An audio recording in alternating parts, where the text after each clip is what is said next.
Hey, what's up, everyone? Back with another brand breakdown today, and we're going to be looking at Coach, which is pretty exciting because there's a great story here. There's really a lot to learn from Coach. I feel like most of you have probably heard of this brand before. It's been around for quite a while. It's a store that you see in the mall really frequently, or you probably know someone with a Coach bag, or you have a Coach bag yourself. And so, yeah, we're going to take a look because they actually totally went out of fashion, out of style, out of they had a pretty big dip, which we'll talk about here in a second, and then have completely recovered from that. So they are kind of leading the pack now in terms of the types of and the bags that are being sold. Um, their positioning in the market and everything is better, I think, than it's ever been before. And they're looking to capture a lot of the new Gen Z interest, and where everyone that's kind of coming into the market right now and is able to buy $100 plus bag. So we'll talk about all of that. We'll get into how the rise and fall, or the fall and then the rise, I guess, is really where what we're going to be talking about.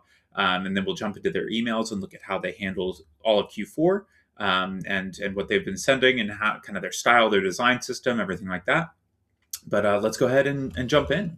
So first off, I wanted to pull up some of the story. So let's look at this. So over around 2012, their market cap was over, it was like around $22 billion, and then by mid 2014, it was under 10 billion. So a loss of over $10 billion in market cap in this period. There was a lot of different factors in here, but which we'll talk about in just a second. But this is some crazy stuff to look at. Is that in 2024 they reclaimed the spot, second place of market share in terms of how selling luxury handbags in the U.S. And so huge recovery there from this dip in 2014 all the way to 2024. They were even ranked the fifth hottest fashion brand in this was in 2014 as well, where they had been 15th place the quarter before. So they rose 10 spots in a quarter. And so, what really caused this is a great thing to get into. They had a long history of being the, kind of go-to it girl brand. They were seen, celebrities had Coach and all, like constantly they were seen carrying it in paparazzi photos and things like that, especially in the, kind of like early 2000s time. And that was back when logo mania was a thing, right? Everyone had all the logos, and if you remember, Coach, bags and things like that had tons of, it was the double C logo was kind of on everything. All of their bags were plastered with it. That was basically the design. Was this, the logos, right? Which was just a product of the times, and then that all went out of fashion. The logo mania, logo craze was started to die down. People didn't want as many logos on it. But so obviously part of it went out of fashion. But the other side of that too was that Coach has never been the premium, like Hermes, Louis Vuitton, like where it's going to be Dior $5,000 for a bag, right? I'm pretty sure they have those options, but Coach was never that player where the minimum entry price is a couple grand or something like that. They have always been a little bit more what we would now call affordable luxury, right? But they didn't. That wasn't really a playbook back then. We know affordable luxury now. We see it really regularly. There's a lot of brands that kind of play into that. Okay, what can feel really high end and luxury and feel like a splurge, but isn't going to break the bank, and I still feel safe making this purchase. Um, so it wasn't as much of a playbook or a strategy back in the time, at least as it was talked about with this type of language. But what really ended up happening is that they found themselves in a lot of discount stores. So they were in all of the, think of like in the US we have like Marshalls, right? So you can go to Marshalls and they have a discount rack, and you would probably find a Coach purse or something there where you can get this for $50 when it was normally $200 or something like that. So they quickly became kind of this discount brand, and even in their own stores, I heard a story of somebody saying that you walk into the store and somebody hands you a 20% discount coupon. So the value, the brand equity started to just plummet here because of how the brand was treating their products. If we say that it's not worth something, that if us as the producers, as the owners of the product and that kind of thing say it's not worth something, then the customers are going to agree with us and say it's only worth XYZ, and so it loses kind of placehold in customers' minds. And so it's just one of those stories of how discounting can be pretty dangerous if it's not done correctly and done intentionally, right? And so they had a lot of coming back to do, or recovery to do, and we see that here with their rise into fifth hottest fashion brand. And even now, what's really interesting is they're really crushing it, with in comparison to LVMH, which owns Louis Vuitton. I think the H stands for Hennessy's. It's Moet Hennessy, I think. So they're a luxury conglomerate. If you don't know LVMH, they own a ton of luxury brands. But you can see the stock prices here and how they're growing over the last 5 years. Tapestry, which owns Coach, as well as I think it's Michael Kors that they bought, and a shoe brand. So there's a few under Tapestry, but most of Tapestry's sales over the last couple of years have been made up by Coach. And their market cap has gone up 140% in the last 5 years. So a huge swing from the drop in 60% to a rise in 140%. So I think there were some acquisitions baked in here as well. That I think that's probably where the steep jump came right here, because I think this is the year that they bought Michael Kors, and I think it was like a $2 billion acquisition or something like that. But the trend and the revenue and the stock price has been continually just soaring here, based on the kind of strategy that they're employing. And so, what is the backbone of that strategy? What's actually happening here is really interesting, because I think my favorite part, in the research that I was doing, was a quote that came from, his name is Todd Kahn. He's the president CEO of Coach. He used to be a Tapestry board member, but he said that there are 25 million women turning 18 this year that can afford a bag that's over $100. So 25 million women turning 18 this year that can afford a bag over $100, and they want the first bag purchased by that woman to be a Coach bag. And so, how do they create an accessible price point and accessible designs that kind of fit that everyday affordable luxury spot within the market?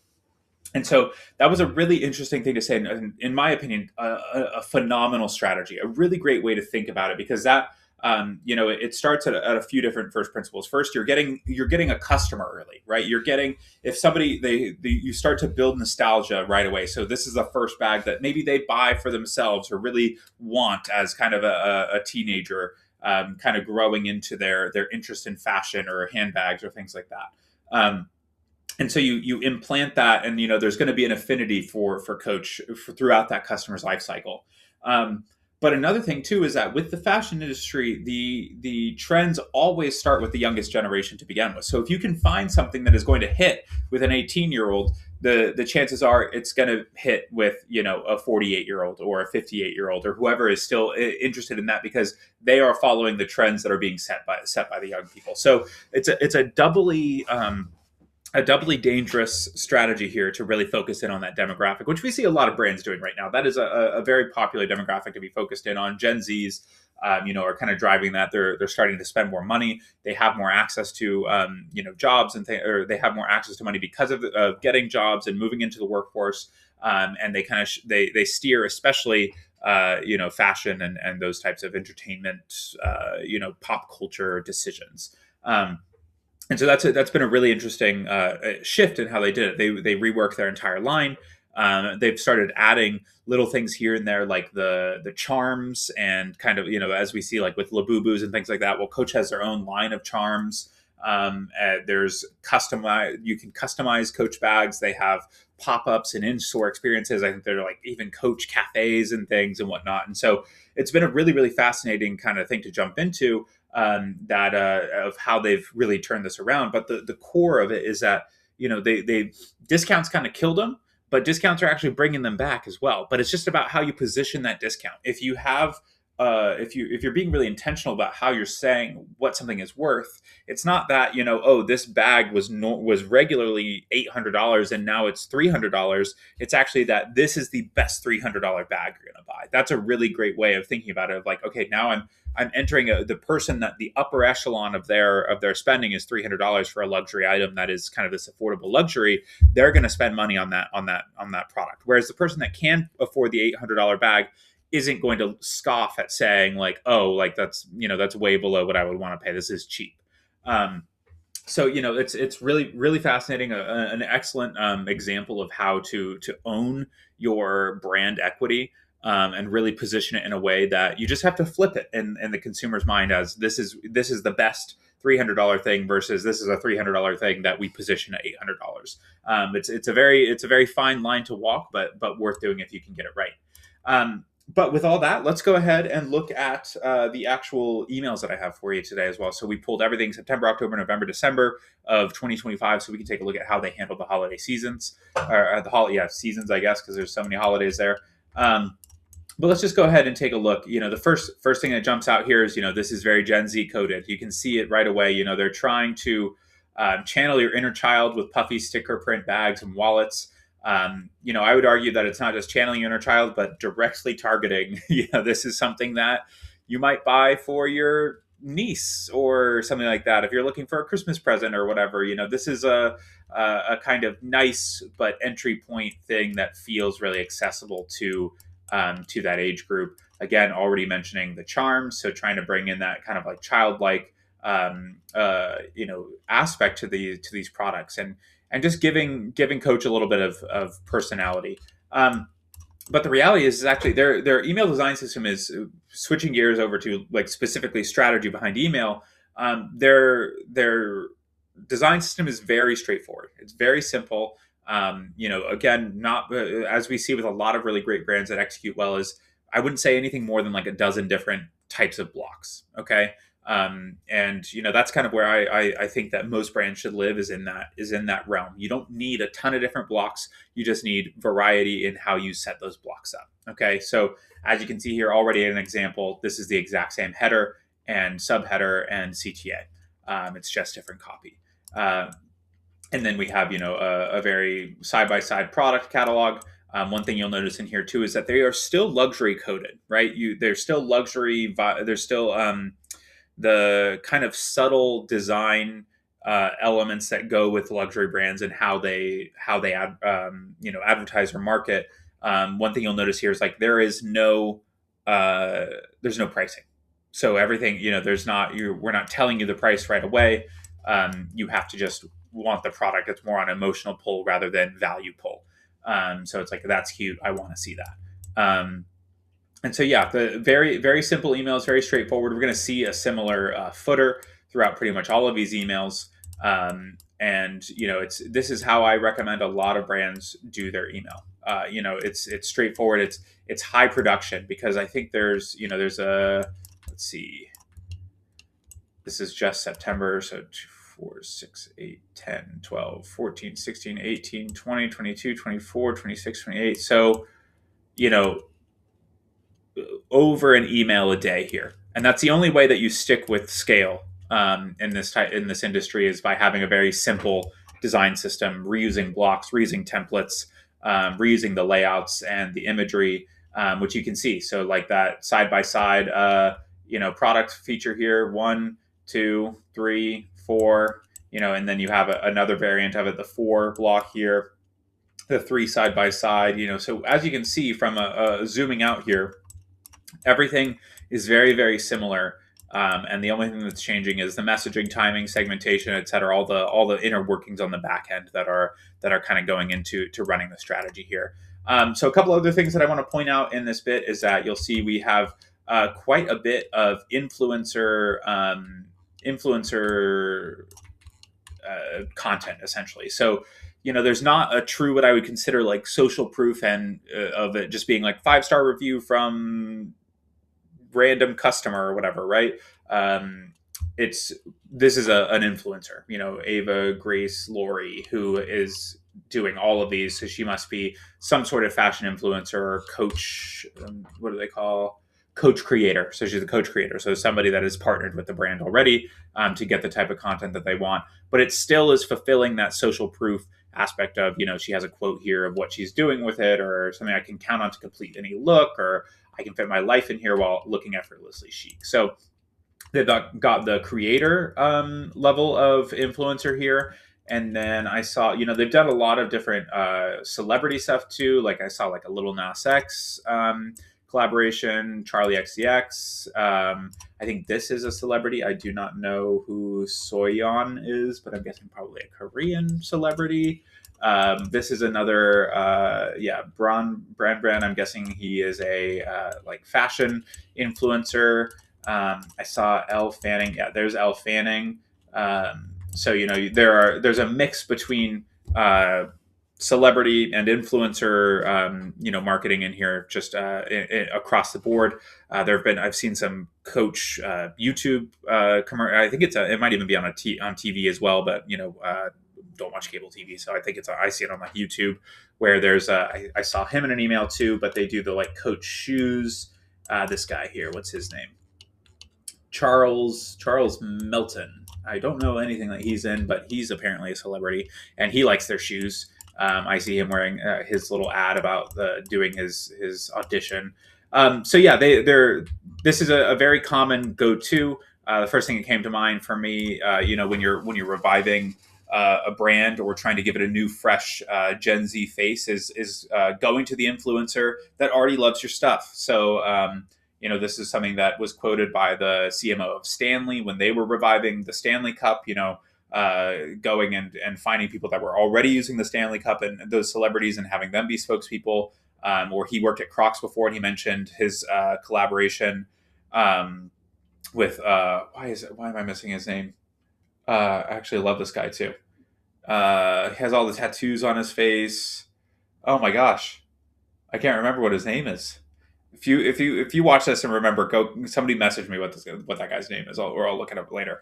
But yeah, so that finding the influencer or celebrity that already loves your products and bringing them into the advertising is always a great way to do that, and it reflects really well in social media, because especially if you're working with people who already have large social media following. So another celebrity I don't know, but whenever they put these names here, I'm assuming they are someone that we should know who they are, or at least people in the industry or in fashion know who they are.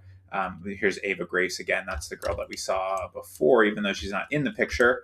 Because it's a distribution platform for them, as well as this is where they find the new audience, and this is where everyone that is in that demographic that we're talking about of Gen Z is hanging out. And so great strategy there, one that is tried and true. So there's just a couple other things I wanted to talk about in here. There is some direct marketing to men in specific. So here, this is what made me think about it. But Bagman is actually not even about that. But the guy that I was just saying, Charlie or whatever his name was, there's some direct marketing going on towards men and getting them to carry Coach bags. There's a line of men's bags. There's a line of men's shoes as well, and then all of their apparel and everything. And so that's another trying to move away from what I saw in the early 2000s. It was a pretty much exclusively women's brand. So obviously this opens up an entire new demographic for them as a brand, and it's going to be a new profit center for them as well. Another notable thing that we saw with that in recent years is Skims going from being shapewear just for women to being athletic wear for men as well. And another similar strategy too, where they are really reliant on influencers and celebrities to kind of put the brand out there. But then, so when I was looking through here at at all of the holidays, the one thing you'll see across all the emails, September, October, November, is that other than the biggest sale of the year, Black Friday, there is no discounting being done whatsoever. So it's all product features, it's all customer or social proof, it's all collection features or celebrity features and things like that. And so, it's a very they're staying away from the discounting, which they've pretty much taken out of their DNA, except for the kind of seasons that everybody does. But even this is not something that I think this is where they still maintain kind of that affordable luxury level rather than being fully luxury. Because I don't think that Louis Vuitton does a Black Friday sale. At least that I know. I'm not sure, but I don't think they do. But those types of brands, they don't discount ever. It's like you have to buy it at full price. And so this is one of those places where they're still kind of being the every person's um, quality bag. So yeah, lots to learn in here as well if you want to keep it going through each of the individual emails. The other thing I noticed as well is they're following the strategy. The go to. They're hitting everything. Like, this is something I always recommend. A few days before Christmas, you want to send a still need a gift email to get some people to buy a gift card. But they are hitting all of the different types of emails. If we went through and did an actual benchmarking index on here, I feel like they would be scoring quite high in terms of the types of emails that they're sending. So a really, really good brand to look at for inspiration in both how to manage a design system as well as how to have content going out that isn't just revolving around discounts. But a really cool brand to learn about and dig into a little bit more to see how they've shifted their entire product line around. And yeah, if you have any questions, feel free to shoot me a message. You have the swipe file now. You have the whole video.